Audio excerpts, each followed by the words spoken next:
Israeli media Indonesia prepares to send thousands of troops to Gaza.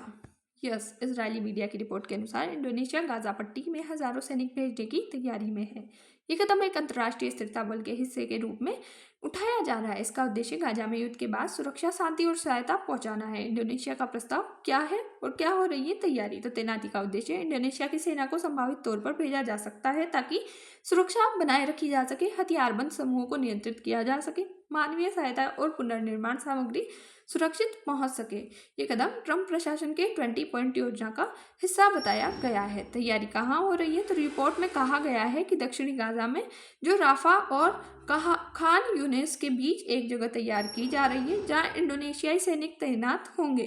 कितने सैनिक हैं? तो रिपोर्ट्स के मुताबिक हजारों सैनिक भेजे जा सकते हैं। हालांकि विस्तृत संख्या अभी तय नहीं हुई है। कुछ मीडिया रिपोर्ट्स में करीब 8,000 सैनिकों तक की तैयारी बताई गई है।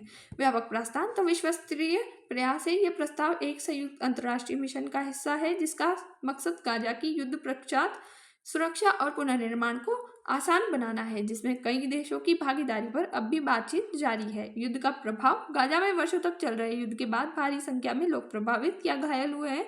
बुनियादी ढांचा नुकसान हुआ है। पुनर्निर्माण के लिए अरबों डॉलर की आवश्यकता है। ये मुद्दे गाजा में स्थिरता की आवश्यकता को बढ़ाते हैं। वर्तमान स्थिति आधिकारिक निर्णय नहीं हुआ है। इंडोनेशियाई अधिकारियों ने कहा है कि कोई अंतिम तैनाती तारीख या संख्या तय नहीं हुई है और निर्णय अभी पूर्व तैयारी या समीक्षा स्टेज में है। यूएन मैंडेट की आवश्यकता है, यानी कि इंडोनेशिया ने स्पष्ट किया है कि संयुक्त राष्ट्र का स्पष्ट आदेश मिलने के बाद ही सैनिक भेजे जाएंगे। निष्कर्ष, इजरायली मीडिया की रिपोर्ट के अनुसार इंडोनेशिया गाजा में अंतर्राष्ट्रीय स्थिरता बल के लिए सैनिक भेजने की तैयारी कर रहा है, जो युद्ध पश्चात सुरक्षा, मानवीय सहायता और पुनर्निर्माण के लिए अहम कदम माना जा रहा है।